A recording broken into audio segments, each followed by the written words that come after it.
I think the lucky thing about the B2B side is that there is a finite numbers of client that a potential client that you can target with.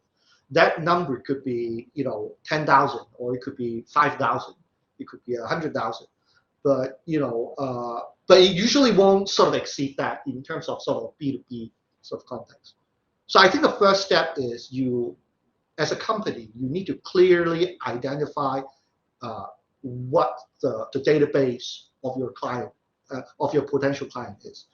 And then the second thing is to systematically create sort of a top of funnel to reach them. Really depends on how big that database is.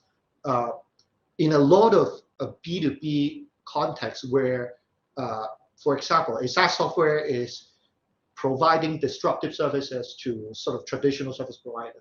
In that sense, for us, back then in sort of a hospitality context, 99% of the leads are generated by direct sales, meaning sales guy that are foot soldiers that knocks on your client's doors and push that leads down your funnel.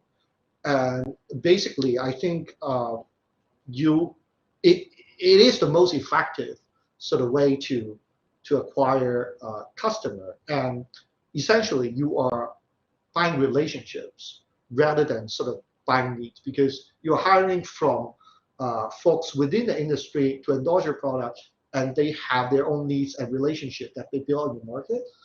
You could have a single sales guy that penetrated 50% of a certain city. That was sort of in our case as well.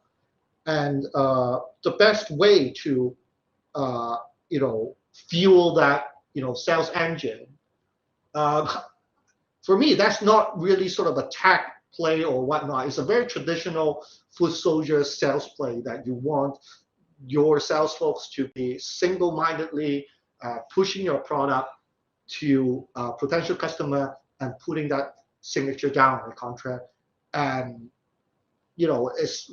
and I don't think reinventing the wheel is important, and providing sort of shares or or stock options is very long tail for the sales guy mentality.